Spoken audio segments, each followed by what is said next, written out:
Welcome, BlackTribe podcast. You have your hosts, Gary and Lisa Marie Black. You are incredible. You look so gorgeous. Thank you, darling. Thank you for working so hard on your attractiveness and your beauty and all the things that you do. You should see you guys working out. She's killing it in the gym right now. Definitely killing my back. Chaco. I just went through a terrible little mishap surgery, and I was put away for like 4 days, couldn't move. I was getting a biopsy on a lesion on my stomach, and she went too deep, and I bled everywhere, and they stitched it. And anyway, it was terrible, but it just made me aware of just being healthy is a gift, and we just need to work on that more. So I'm proud of you. That's my whole point. I felt so bad because, they say married men live longer because, your wife will make sure that you get your teeth cleaned. And yes. And your wife will make sure that, like, hey, we got to get that thing checked. And so I've had this list of things that you need to get taken care of. And so Valentine's Day, because we didn't think anything of it, we just thought you're just going to get that removed. And it ended up being like a bloody nightmare that took you out for like 6 days, and you were in so much pain. Yeah, it's true. And it was awful, and I'm so sorry. But here we are, bitches. We're so still sorry. here. So all right, guys, welcome. We're at the 719 Lending Studios in downtown Colorado Springs. If you are watching us, you're watching us on patreon.com/Gary and Lisa Black. If you're listening later, this will be out in a few weeks. You're listening on any platform on the BlackTribe podcast.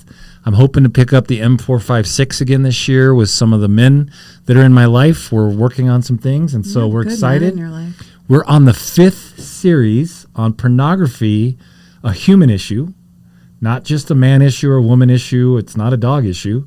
It's a human issue, right? And so here we are, and we ended part 4, which I want to highly encourage you to go listen to, the first 4, on betrayal and what that does to especially a woman's heart. Yeah. But obviously I've had huge betrayal in my life and didn't want to live through it. You've had a ton of betrayal.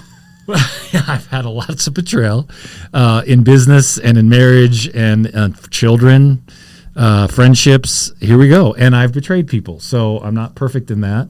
But don't want to do that anymore and haven't for a long time. So I honestly cannot think of anything in life that's hurt me more than betrayal. Yeah.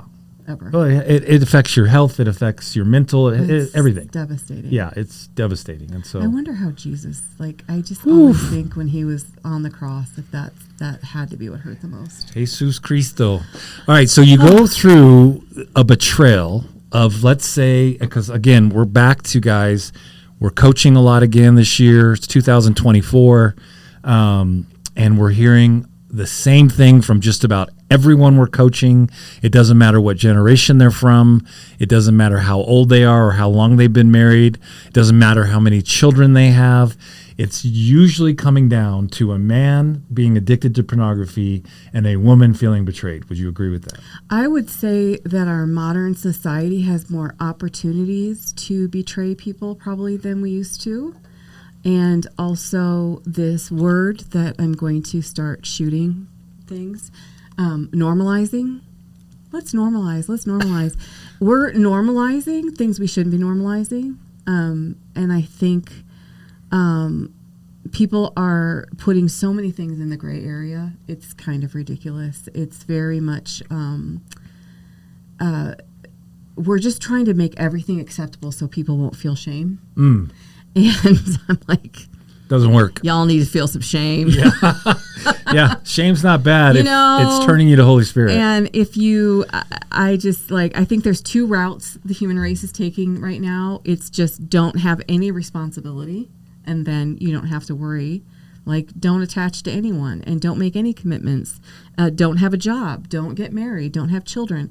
And then you don't have to have any responsibility. Just stay in your parents' house, play video games. And then nobody can be mad at you, right? Yeah. That's one route. Or just stay in the gray area all the time. Like, don't fully commit or just say, well, I didn't touch anybody. I went to the strip club, but I didn't touch anyone. Or, it's just all this gray area, which we all know you're full of crap. You know you're full of crap. And so I read a great thing on a strip club last week. He said, I go to a strip club. I'm not allowed to touch the woman. She's not allowed to touch me, but she's teasing me, and I end up with no pleasure and spending a lot of money. Oh, that sounds like my wife. That's so sad. Or that sounds like my marriage, something like that. Oh, well, it doesn't sound like That's your a funny marriage. meme. I like to tease you, but it always ends happy.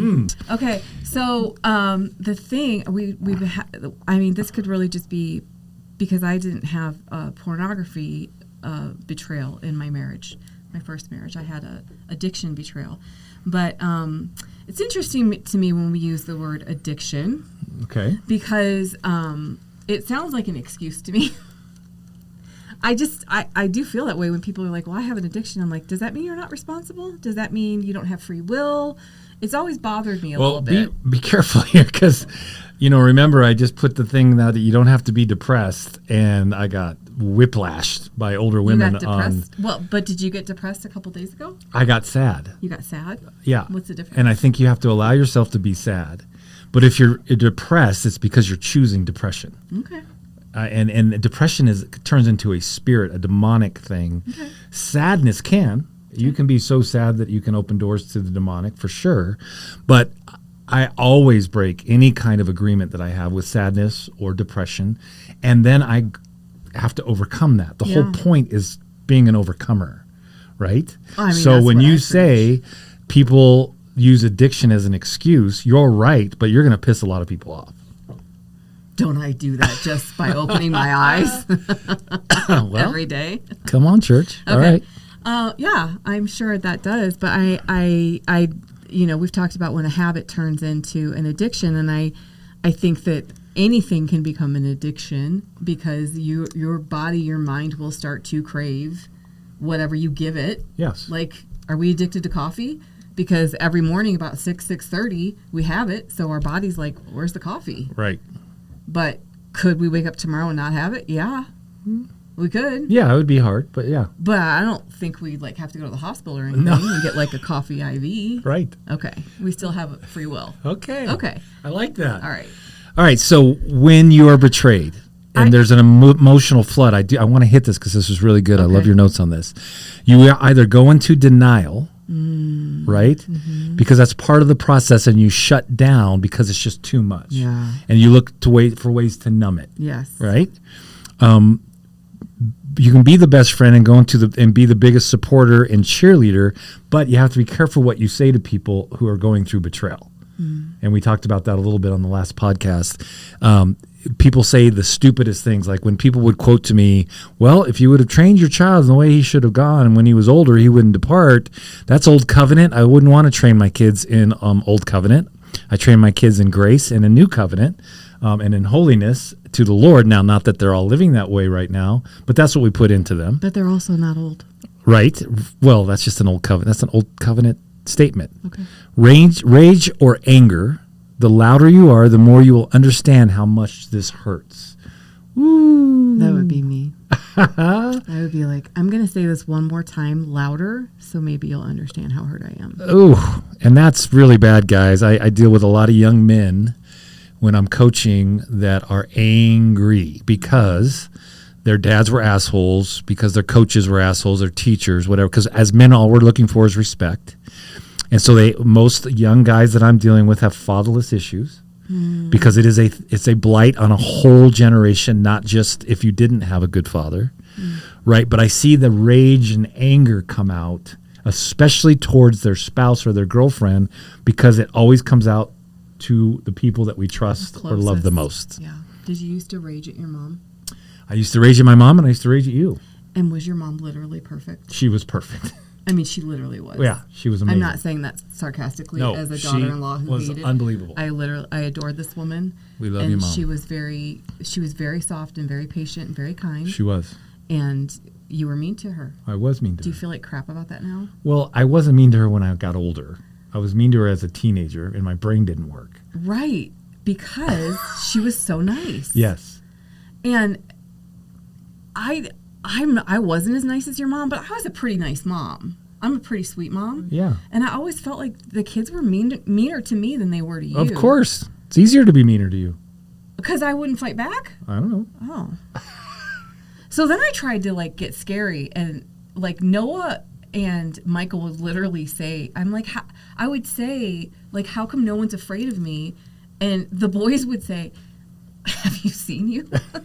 Yeah, you're 5 foot nothing. You get, yeah. It's like my mom. She would break spatulas over our butts because we'd run from her laughing. I didn't even hit the children. And I'm like, why is no one afraid of me? Okay. All right, and then, like, when you've been betrayed, you become a researcher a lot of times, and that's not necessarily bad. okay. When you become a talk to that. researcher, you're hoping that you'll find some information that will bring you some peace. Hmm. And you and I talked about that last night, is you're looking for safety. Because I use this example with you is that you track my phone. Yes, I love tracking your phone. Which is adorable because I go to Costco, Walmart, Target, and the gym. That's my whole life. And why do I track your phone? you track, okay, but this is what's hilarious. Stay with us, people. Okay, I've never lied to you. I've never cheated on you. I don't really even have a deceptive side of my, like you could, it's kind of funny. Like, I don't really even know how to lie. And I know you track my phone, and I think it's adorable. You are out of control always, and I can track your phone anytime, and I never do because I know you're either at Old Chicago or these 3 places because these are the places you meet people. In fact, our son tracks you, and he'll sometimes, like one time he's like, does Dad have an office by Old Chicago? I'm like, no, he's mentoring someone. That's where he meets people. Well, but they meet me at Old Chicago. if I was an insecure person or a jealous person or suspicious or whatever, I'd be like, why are you tracking my phone? Do you not trust me? But I know that you track me because it makes you feel safe. Okay, tell them why. Because you're looking for safety. Absolutely. You want to know that I'm safe because then you can relax. Yes. I honestly, like the other day, you were sitting at a traffic light for like 15 minutes, and I'm like, are you sure I wasn't I don't. You were petrol parked, or something? but it just looked, and I'm like, did she get in an accident? Like, but what you know happened? I'm not at a gas station. So I had to call you. Right? I know you're not at a gas station because I have to fill up the tanks. Right? It's just always full. How does that work? Anyway, same way your laundry just ends up in the closet, hung up and smelling good. I do think, if I'm going to be a little vulnerable here, that there was a lot of betrayal in my life. I know. And maybe that is some of what that comes from. You need to feel safe. I need to feel safe. And that's why we become investigators. But I know that about you, and so I just kind of giggle, like when you'll say, like I'll come home and you're like, why was your truck here for 15 minutes? Or like, it was my birthday last year. We met at the Italian restaurant, but we all took separate cars because we were doing other things. It was on a Saturday, and you got me a new phone for my birthday, but I hadn't got it yet, so I didn't have a phone for 24 hours, and I ate at that the Italian restaurant, and I don't ever overeat ever, and I had a glass of wine, and I had all this pasta in my stomach, and you went somewhere else, and then you were back at the house waiting for me, and I was like 15 minutes late, but I left before you, and you couldn't track me. And I walked in the door, and your face was white, and you were like, oh, my God, I was afraid you died. I was like, dude, I had to pull over. I'm not that bad. You were bad. And it was the cutest thing because I was like, he was worried about me. And I was like, you were like, what happened? And so the point of all of this. The point was, I thought I was going to throw up because I had so much pasta and I pulled over for a second. That was not the point. But the point was, you needed to know that I was safe so that you could relax. And so we become investigators looking for safety. However, when we're investigating something that's dark, we often get more information that makes us feel worse. Okay, say that again. When we investigate. Okay, so let's back up a second. Okay, I'm feeling betrayed as a wife. Yes. And I know something's going on. I don't know what all it is, but maybe he has confessed to me that he's been looking at porn again. And so he falls asleep, and I grab his phone. Get his phone, and I start doing research. And what I find usually brings more darkness than what I wouldn't have found if I wouldn't have gone researching. So should I research or not? I just think it doesn't matter at that point. I mean, a woman is going to do it. and she is looking for information. She wants to be comforted. She probably isn't going to be. Obviously, the more information you get, the more visuals you get, the more it's going to hurt you. It really is. But what we're looking for is safety. Well, and so, guys, this is a good time to say this. Let your spouse have full access to everything you have. Your passcodes, I guess you can hide things on phones now. Right? Apparently you can. We're being told this by very close people to us. And so, but we want to live a transparent life. That's what keeps us the most safe. Isn't that so peaceful, though? It's so peaceful. Isn't it so peaceful that you and I don't have to? You're never worried about. I'm never worried about. Like, can you imagine as close as the close quarters that we live in, not having to in our little apartment adjust anything? Like when I walk in your office, like I try to be quiet in case you're on a call, but you don't have to like. Right. I'm not, there's nothing to be hidden. Yeah, it's weird. But I just think, we're all looking for that safety. Like, you are who you say you are. You're doing what you're saying you're doing. And I think there is I have met some dark women, for sure, that say some really gross, nasty things that I am super naive. I just always have been. But I'm good with it. But in general, I think most women are shocked when they see what's out there.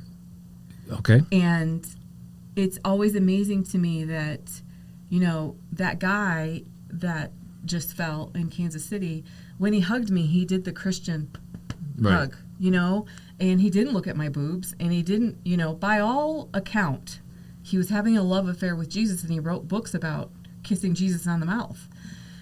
So I thought he was like hanging out with Jesus. I didn't know he was hanging out with all the blondes on his staff, So I think our staff, my staff. I think you and I have been surprised at how many times we've missed it, because I think I have really good instinct, and most of the time I'm like, he's not a good, like there's a guy that's not in your inner circle. Most of your close guy friends I really like and really respect. But there's some guys in your outer circle that you don't really even like either. But they want your wisdom or they want to do business with you or whatever. And I'm like, bleh, right. But I think we both have been surprised over the years at the people that we've had dinner with, or we've spent time with, or we really admired. Or I would say he's a good, we go back to that example of that guy we spent an evening with in New York, and I was sobbing over his story. And I told you, this guy is real. And I told you to do business with him. He ended up being a sociopath. Yes. He fooled me. Was. He fooled me. Yeah. And that all fell apart. So we all can be fooled. No matter how much time you spend with someone and how intimate you can be with someone, we have all been fooled. So, okay. So my question to that then is, when it's a spouse, why you're shaking the sacred? The sacred. Right? You're shaking up the sacredness that God intended for covenantal marriage. Yeah. And that's why the enemy, and we've talked about this before, is called the accuser of the brethren. Mm-hmm. It's those that are closest to you that are going to hurt you the most, right? Yeah. And so talk about that for a minute, the shaking of just the sacred. I think that's why most of us are so afraid of intimacy, because literally we're naked in front of another person. Literally. Literally, we are naked. Our soul is naked. Our body is naked. Our hearts are naked. We're opening ourselves up, and that is either going to be glorious, or because I didn't go through a divorce, I went through a death. Right. You went through a divorce. Yes. And the thing about divorce is you in a marriage are laying next to someone at night, and sometimes you're just giggling, after you've made love or whatever, and you're just sharing things. Or sometimes after you make love, like you have a really serious conversation, or you share something about your childhood or your past or whatever, and your heart's just wide open, And maybe you share something you've never shared with anyone before, and you feel safe in that moment. And then you go through a divorce, and that bitch brings up that intimate thing that you've never shared in a court of law. Yes. In front of a judge and lawyers and your children and everyone. And you've got to just feel like, I'll never open my heart to anyone ever again. Because I wasn't sure if I should trust her. And I took that leap, and I did. Even though I saw that stuff in her, I was not sure. But I decided I was going to anyway. And she just ripped my heart out. Well, and that's why God gave me you. And it took you years to rebuild my heart and trust, but you did it. It was a big job. It was a big job. But that is the ripping and the tearing. And I think that is the calling. That is. But that is like, that's what we're dealing with here is I have been vulnerable with this person. I share everything with this, my finances, my everything, my reputation. I'm connected so deeply with this person. I share children with this person. Our DNA's mixed. We have children that look like him and look like me, And now all of a sudden this thing has happened, and I'm devastated, and I don't know if I know who he is. And I think the shocking thing about divorce, death of a spouse, the darkness being exposed is you survive. Because when you were going through that, and I was watching you go through that, like it was a day-to-day, is he going to make it? Like there were days I didn't know if you were going to make it. Yeah, absolutely. And when I was going through my stuff, I didn't know if I was going to make it. Sure. And you don't want to. No. You're really hoping you'll just stop breathing. Right. And if it weren't for the kids, you would probably just drive your truck off a cliff. But you're like, I got to keep these kids alive, But I think in these moments when you find out that the person you really trust and really love is not maybe fully who you think they are, you feel like this is not survivable.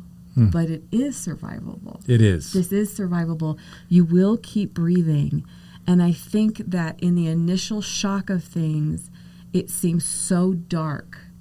But then when you start getting into the deeper story of this, and you go in, and I know we're focusing on the guys here, but this is primarily a male issue, is you start hearing your man's story. And it's probably going to go back to a 10 or 11-year-old boy who was exposed to something that he didn't like either, but it awakened something in him. And then he went deeper and deeper and got deeper. And the shame came in, and he had to hide it. And it kept going. It kept going. It became a coping mechanism. And it went deeper and deeper, and he had to hide it from you. Yeah. And it grew, and it grew, and he kept it. He learned. He got real skilled at it. And he had to, but he wanted you. But he wasn't thinking, because he's a man and he's compartmentalized it. This is one part of my life. She's a different part of my life. And never the twain shall meet. And all of a sudden, they're meeting. And he's devastated too. And he doesn't know how to deal with it. But as you go deeper into his story, and you realize, like, people aren't all bad. Like, they're just not. There's a reason why women stay in relationships where they're being physically abused. Right. Because that guy that gave you a black eye is going to bring you flowers the next morning, and he's going to be a dream for the next 10 days. He's going to be the guy you fell in love with. And you're going to get real confused. Right. So, and you're going to see this guy that is struggling with this is tortured in his own way. Yes. And he's carrying something that's bigger than he can handle. And there's going to be a part of you that's going to be like, well, now I want to help him.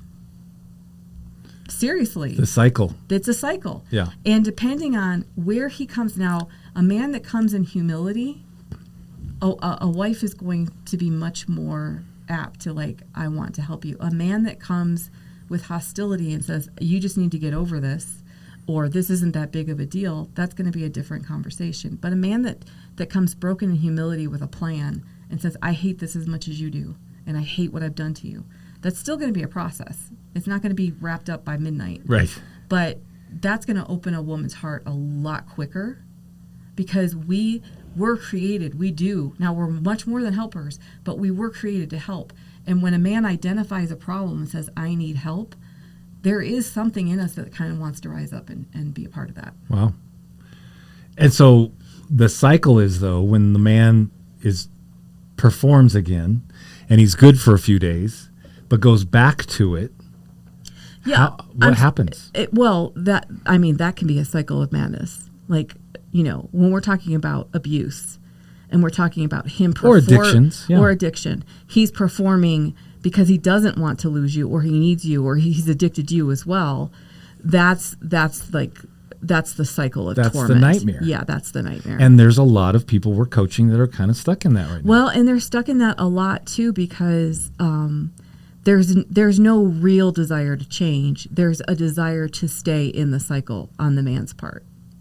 And that's why the women that try to do it on their own and think it's good right now, like there is a young woman in my life that is so stuck in this, and she gets real fed up in it, but then he's super fabulous when he finally comes home. Right. And he's a good dad for 10 days, and he's a good husband for 10 days, and he even does the dishes, but then he disappears again, and he does horrible, horrible things, and it's awful, and she's had enough, but then he comes home and he's real fat. And, it's 15 years of that. It's not going to change. No. And he's isolated her. So part of the manipulation is you can't talk to anyone about this. You're the only person I have. So he's isolated her, so now she's alone in it too. That's when that's scary. A man that really wants change and is sick of what he's doing to his own life and his family is going to say, babe, whatever you want to do. Right. Put it all over Facebook. I don't care. Right. Therapy, calls. Anybody. What are we doing? Anybody. And I want you to hear that. Again, guys, this goes both ways. Right? Women do this to men. I've been through it personally. Yeah. The physical abuse, yeah. the sexual abuse. I've been through it at a deep level. So it goes both ways, but Absolutely. it is mostly men doing Yes. this to women. Yes. As the weaker sex, not weaker in stature. Vulnerable. As more vulnerable. That's a better way to say Yeah. it. What's an answer? There are so many answers now. So there didn't used to be any answers. And one of the couples I was listening to was just reiterating 20 years ago, things that a pastor said to them. And the pastor said to the wife, you need to wear him out sexually. You need to have sex with him all the time. I like that advice. That's good the advice. Stupidest thing I've ever heard in my life. That put the blame on her, and that put the pressure on her. Yes. And first of all, women didn't break it, so they can't fix it. Yeah. Ooh. She didn't break it. She didn't can't break fix it. She can't fix it. It was there before she got there. It Yeah. has nothing to do with her. And then the husband started saying things to her like, because when he would go back to his pornography, then he started using the pastor's words and saying, well, we haven't had sex in 4 days, so this baby was getting beat up all kinds of ways. Yeah, from every side. Made me want to punch a lot of people in the face. And then that same pastor was saying to the husband, you just have to walk around and quote scripture all the time. So he was. And he was getting worse and worse and worse and worse. So we used to say a lot of stupid things because we just didn't know how to deal with it. But there's so much help now. There's help that's actually helping men and women. Yes, and we posted a lot of these guys. I mean, there's a bunch of my young guys are really doing hard work in this area. I want to encourage some of you women. We've talked to several young men in the last couple of weeks that are currently in programs that are really helping. Really good and stuff. And they're very affordable. Right. And you don't have to go to a clinic. What's the husband one? I'm trying to think of the name. We'll post them all. Yeah, we'll get them out there. It's like $57, and I mean it's changing people's lives. Very reasonable. Yeah. I think there's a wait list on that one, but we've found 3 or 4 that are really effective of helping the husband. See, and that's what I want to encourage. Like millennials, I'm so proud of you because you guys have put language to things. Yeah. You've created some really killer resources. You parent better than all the generations combined up to this point. And now I think it's overused. You guys know my issues. I think we over-medicate, we over-emotionalize things. We don't have to be triggered about everything all day. Yeah, we don't have to be. We can cope. And it's like our anxiety. You're my bitch. I'm not your bitch. Yeah. Right? Anxiety is I'm dealing with our oldest daughter. And she said, it's so fun. I love it. We were throwing some reels back and forth yesterday on Instagram. And she wrote, and I sent her this thing on anxiety and how we overcome. And she said, yeah, I'm so good that you sent me this today because my anxiety's been really owning me. And she stopped and she said, wait. And she used the F-bomb. F that anxiety. It's actually my bitch. And I am done. And I break that agreement with it right now in Jesus' name. And she's just learned a new habit of doing that and breaking it. So our family's not politically correct, but we are powerful. Woo! Well, and what I want to say on that is that this has to, like any other issue that comes up in your marriage, has to be looked at the husband as one entity, the wife as one entity and the marriage as one entity. Okay. It's a three-legged stool. And if all three are not dealt with evenly, properly, and equally, it'll fall. Okay, so tell us what that means. Well, and that's one of the things we're going to deal with at our marriage intensives is that a man all on his own is a complete human being created by God with his own purpose, his own life, his own thoughts, his own feelings, made uniquely for the purpose as a man, same as a woman. And then the marriage itself has its own unique purpose. And so it all has to be dealt with together. And I think, we're going to focus on where did this come from? Like we've talked about, why is this here? That's the first question. And God's going to ask questions out of curiosity, not shame. He's going to say, Bob, why is this here? When did this start? Right. Where did this come from? And what is this feeling? And this is what we mean, guys, by the Father fathering you through this stuff. Yes. Instead of saying, I got to get rid of this addiction, you say, Father, what's this trying to teach me? Yes. What is it here for? What's the why in it? And what do I need to learn? Where am I broken? Yes. That needs to be fixed. What is this numbing, or what is this, and where did this come from? And then we often ignore the wives in this. And I think I reached out to about 4 different wives today or this week and just said, who's talking to you? Who's listening to you?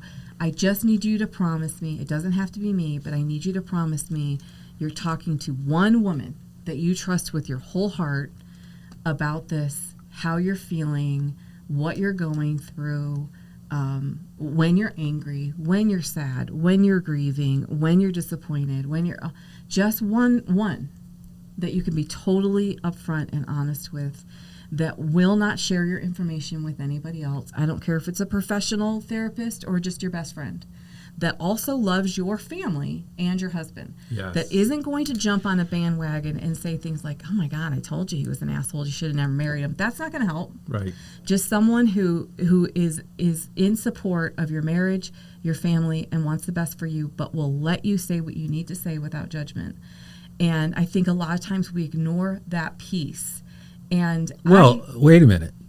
That's so hard to find. It's very hard to find, but you just need one. Yeah, you just need one. You just I agree. need one. And if you have to lay the ground rules with her and say, I just need to be able to speak freely and just have you listen, even if you don't agree with me, I don't need your advice.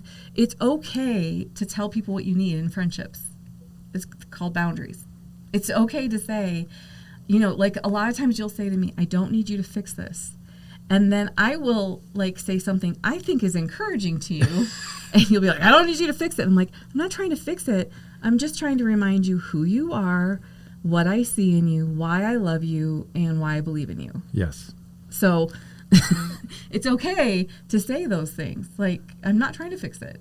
But if you're doubting your fatherhood in an aggressive way that isn't truth, right? Yeah.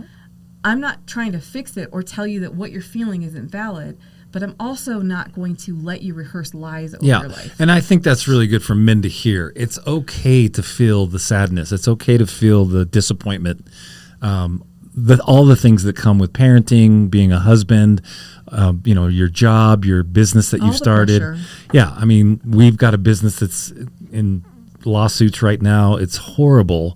And I'm just watching my response as an older man now. I'll be 58 this year. What I would have reacted to 10 years ago. I know, you're doing amazing. And what I do now is just keep fathering people because everything belongs. And your husband's addictions, they belong if he'll allow them to teach him and train him to be more like Jesus. Yeah. And if we can get over the fact that, well, I'm just addicted and I'm done. No, you're not addicted. Break that agreement and then do the work with a safe person. Yeah. Right? And if that has to be a therapist, it has to be a therapist. There's nothing wrong with therapists. I mean, therapists ask you questions and then it's up to you to answer them and it's up to you to do the work. And I think that psychiatrists and psychologists, they're all very different fields. But what I've learned about my own life is I listen really well. I encourage people really well. I mother really well. I nurture really well. But I don't talk. I don't tell people about my feelings. I talk to you, bless your heart. But, after Michael died, I cried a lot. I was sad a lot. I was in shock a lot. I was angry a lot. I drank a lot. I didn't sleep. But the reason the Lord had me write that book was to work through my stuff and to sit in the pain with him, because he was in every word of that book, and he had me rewrite sentences over. Good time for a shout out for all the sacred things. But I didn't realize until 3 weeks ago, and then I came to you and said, "Oh, he just told me what that whole thing was about." Yes, because I couldn't figure out what it was about. It was about me sitting in my pain with him. Just to be clear, Lisa wrote this book, and it took her forever. All the sacred things, and it's her memoir, and it's incredible. Chapter 8's the best. But it was incredibly painful for me. But it was so painful. It was like birthing a child. Like a 1,000-pound child. And then last week or the week before, you literally spending time with the father, and he said, that was your therapy. That was my therapy. To get your heart healed. Yeah. From all the things that have happened. And it was just me and him. Yeah. Yeah. And you keep now, it's still an incredible book, and it's still going to be a #1 seller at some point. We just need to get it in the right hands. We've never marketed it. We've not marketed it well, no. Facebook After I pushed that baby out, I was like, okay, I don't want to talk about it anymore. But we need other people. That's so good. God designed us to have other people in our life, and other people bring us perspective. They bring us wisdom. They bring us comfort. We cannot do this alone. We were created for intimacy. Well, and that's what we mean by community, guys. We don't. We again, we've talked about this a lot. We idolize community. We try to force community. It doesn't work that way. When 2 or 3 are gathered, and you'll find, guys, as you get older, your circles get much smaller, or they should, because there isn't a lot of people that you can trust. There just isn't. We've been betrayed by basically every single friendship we've ever had. And I know a lot of people feel that way. It's a very, very small circle. I have 1, maybe 2 guys. No, that's not true. I have 1 guy in my life that I can tell anything to. And I know it's safe, and I know it's not going to affect our friendship. And he won't give me the yes answer. He'll give me the hard answers. And that's really where I'm at 57 years old. I have 1 person. And I'm good with that. I don't need 5 people that I have to go to. I'm that for many young guys, and I love the trust that I've been able to build with so many of them that are consistent in the coaching, and are willing to invest in it, because we built such a trust relationship. They literally can bring me anything, and we're going to walk through it together. I know. And they do.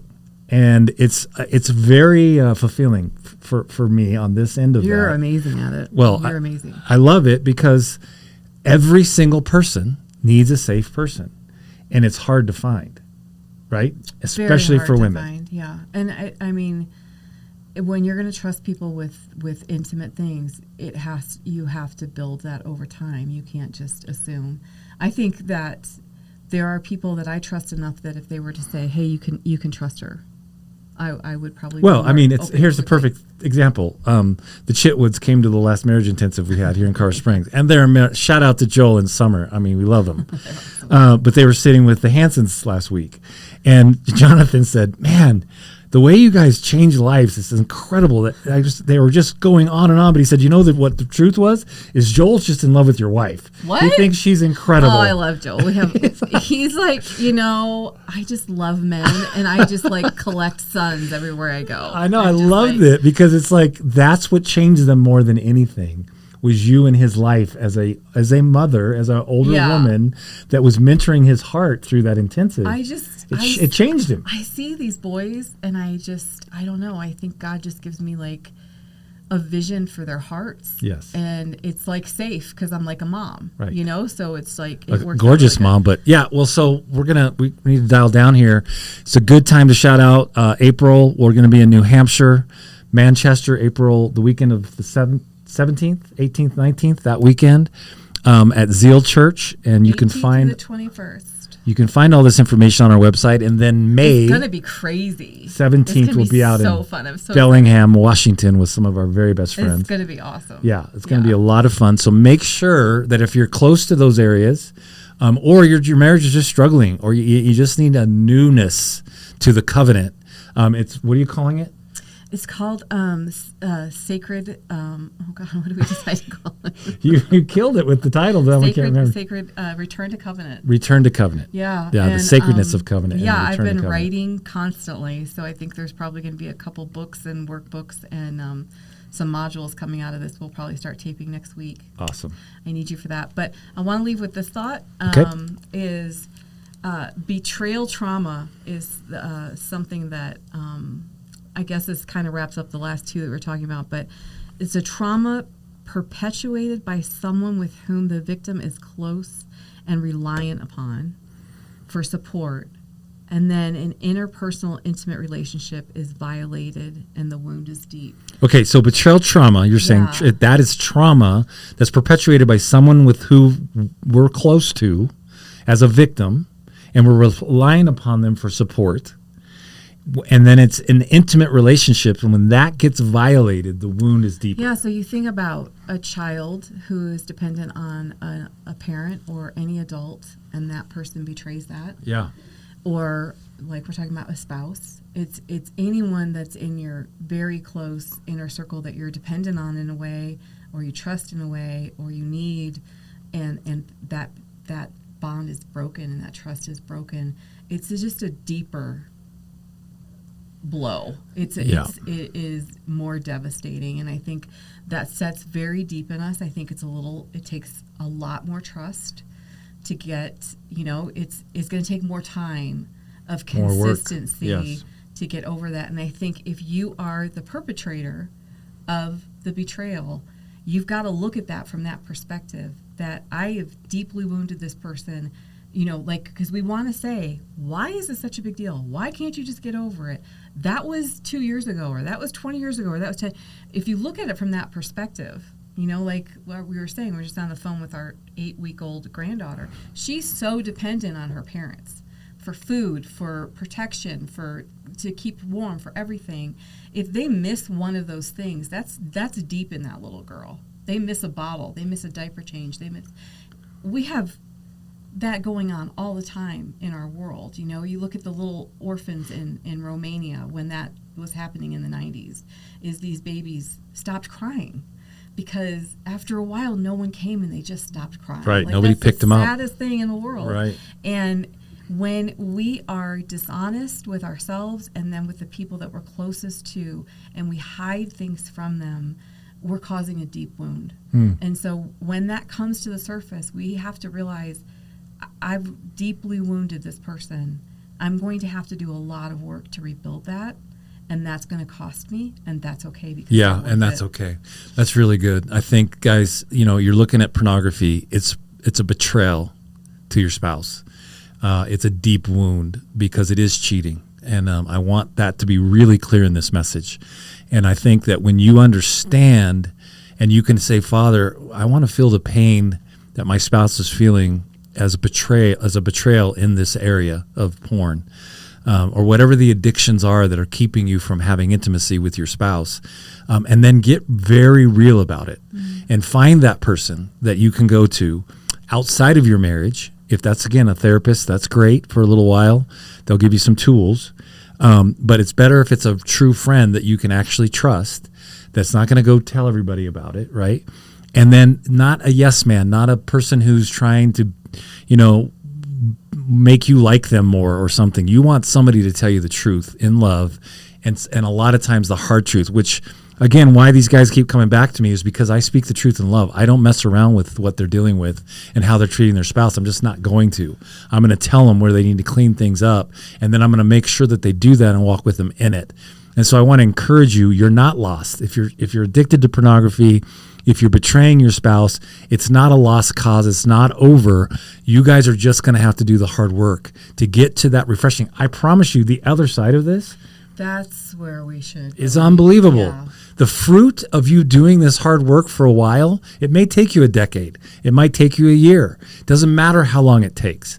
What matters is there's a heart shift towards your spouse, and the fruit of that you can't even describe. It's intimacy, but it's true intimacy. True intimacy. So, if we want to wrap this up here, we can, but we could go on for several more episodes. But that is the core, right? Because this was false intimacy. This was a counterfeit. Exactly. So Yes. it hurt the man. It hurt the woman. Like nobody was fulfilled in this. Mm-hmm. And now if all of that is stripped away and the truth, and they're very naked in front of each other, she's naked in her hurt and her wounding and her and just vulnerable in that, and he's naked like, I hate this too. This has destroyed my life. I've been carrying this since I was 11 years old. This is the darkest part. I hate this. Yeah. And they go back to just being completely naked and growing together in this vulnerability. That's intimacy. Yeah.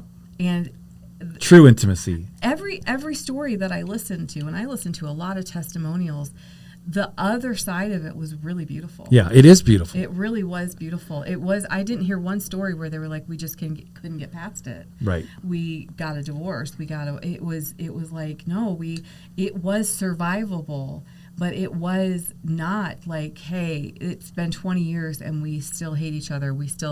No, it's been 20 years and we've built this beautiful relationship of friendship and trust and vulnerability.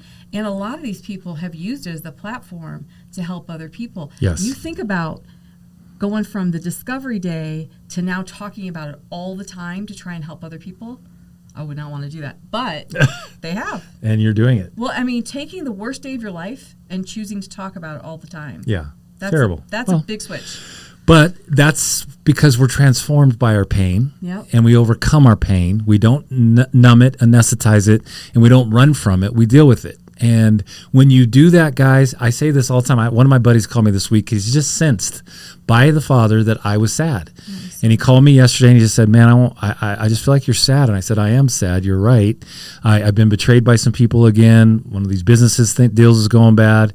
One of my own children, like all the things that I was carrying, this surgery I had, I lost my back tooth, like all the things, right? Your tooth literally fell out while you were in pain. Oh my God. Yeah. And I love that he said that. But he, you know what he said? He said, how are you and Lisa? And I say the same thing every time. I never knew it could be this good. Mm-hmm. And he said, well, then you don't have a lot to be sad about, do you? And I said, no, you're right. Thanks, bro. And that was it. And that was speaking to me the truth in love. And that is my reality now. Nothing is bad because we've overcome and we have something that's very, very special. And it's unique. It's sad that it's unique and it's rare. I hate that. But we want to see that reproduced over and over and over in everybody that we talk to everybody that listens to these podcasts. That's why we do this. But I was proud of you because you said, I'm sad. Yeah. And so we were sad for a few days. And I tried to cheer you up a little bit, but I let you be sad. You did cheer me up. And we had some fun. Yeah. And now we're back. Now we're back, bitches. Here we go. So hey, guys. We grieve when we need to grieve. Thanks for joining us. We love you. We're here. You can reach out to us anytime on the website, GaryandLisaBlack.com. Make sure you're joining our Patreon. We're still living on support monthly, and all these things really help us to survive and thrive.